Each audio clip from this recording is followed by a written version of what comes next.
ಇವಾಗ ಓದ್ತಿರೋ ಕತೆ ಗುರುವಾರ ಏಕಾದಶಿ ರಂಗೋಲಿ ಕಥಾ.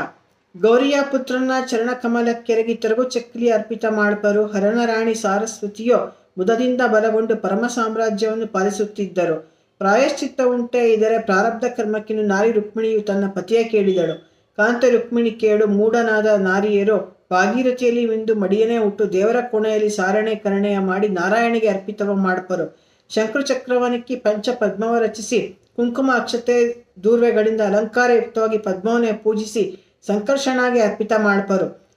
ತಪ್ಪದೆ 9 ವರ್ಷ ಈ ವ್ರತವನ್ನು ಮಾಡಿ ವಸ್ತ್ರದಾನ ಪದ್ಮದಾನ ಮತ್ತು ಗೋದಾನದಿಂದ ವಿಪ್ರರ ಕರೆದು ಪಾದಪೂಜೆಯ ಮಾಡಿ ಭಕ್ತಿಪೂರ್ವಕವಾಗಿ ಉದ್ಯಾಪನೆಯ ಮಾಡಿ ಮತ್ತೆ ರಜತ ಪಾಪ ತೊಲಗಿ ಮುಕ್ತಿ ಬಹುದು. ಶೇಷಗಿರಿಯ ನಲೆಯ ಶ್ರೀ ವೆಂಕಟೇಶನು ಲೇಸಾದ ವರಗಳನ್ನು ಕೊಟ್ಟು ಸಲಹುವನು. ಶೇಷಗಿರಿಯ ತಲೆಯ ವಾಸ ಶ್ರೀ ವೆಂಕಟೇಶ್ವರನ ಮಹಿಮೆಯನ್ನು ಪ್ರೀತಿಯಿಂದ ಹೇಳಿ ಕೇಳಿದವರಿಗೆ ಮುಕ್ತಿ ಇರುವುದು. ಇದು ಗುರುವಾರ ಏಕಾದಶಿ ರಂಗೋಲಿ ಕಥೆ ಅಂತ. ಈ ರಂಗೋಲಿನೂ ನಾನು ಹಾಕ್ತೀನಿ. ಅದೇನು ಹಸು ಪದ್ಮತ್ತಿದೆ ಅದೇ ರಂಗೋಲಿನ ಹೆಚ್ಚು ಕಡಿಮೆ. ಗುರುವಾರ ಏಕಾದಶಿ ತಿಥಿ ಬಂದಾಗ ಇದನ್ನ ಹಾಕ್ತಾರೆ. ಇದು ರಜಸ್ವಲ ಶುದ್ಧಿಗೆ ಅಂತ ಈ ಮುಟ್ಟು ನಿಂತವರು ಮಾಡುವಂಥದ್ದು ಅಂತ ನಾನು ಕೇಳಿದ್ದೇನೆ.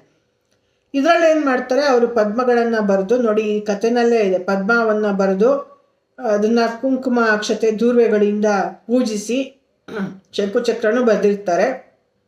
ಪೂಜೆ ಮಾಡಿ ಒಬ್ಬ ಬ್ರಾಹ್ಮಣನಿಗೆ ಅವ್ರೇನು ಮಾಡ್ತಾರೆ, ದಾನವನ್ನ ಕೊಡ್ತಾರೆ. ಹೆಂಗಸರಿಗೂ ಸಹಿತ ತಾಂಬೂಲವನ್ನ ಕೊಡ್ತಾರೆ, ಮುತ್ತೈದರಿಗೆ ಅಂದ್ರೆ ಮುಟ್ಟು ನಿಂತವ್ರಿಗೇನೆ. ಈ ರೀತಿ 9 ವರ್ಷ ಮಾಡಿ ಉದ್ಯಾಪನೆ ಮಾಡಬೇಕು. ಅವಾಗ ವಸ್ತ್ರದಾನ ಪದ್ಮದಾನ ಮತ್ತು ಗೋದಾನ ಮಾಡಬೇಕು. ವಿಪ್ರರನ್ನ ಕರೆದು ಅಂದ್ರೆ ಬ್ರಾಹ್ಮಣರನ್ನ ಕರೆದು ಪಾದಪೂಜೆ ಮಾಡಿ ಉದ್ಯಾಪನೆ ಮಾಡಿ ಅವ್ರಿಗೆ ಯಥಾಶಕ್ತಿ ಕಾಣಿಕೆಯನ್ನು ಕೊಡೋದ್ರಿಂದ ರಜಸ್ವಲ ದೋಷ ಏನಿದೆ, ಮುಟ್ಟು ಅಂತ ಸಂದರ್ಭಗಳಲ್ಲಿ ಆದಂತಹ ಮಡಿ ಮೈಲಿಗೆಯ ದೋಷಗಳು ಹೋಗುತ್ತೆ, ಅದನ್ನ ಕಳ್ಕೋಬಹುದು ಅಂತ ಹೇಳ್ತಾರೆ. ಈ ರೀತಿಯಾಗಿ ಈ ಕಥೆಯಲ್ಲಿ ಗುರುವಾರ ಏಕಾದಶಿ ರಂಗೋಲಿ ಕಥೆಯಲ್ಲಿ ಹೇಳಲ್ಪಟ್ಟಿದೆ.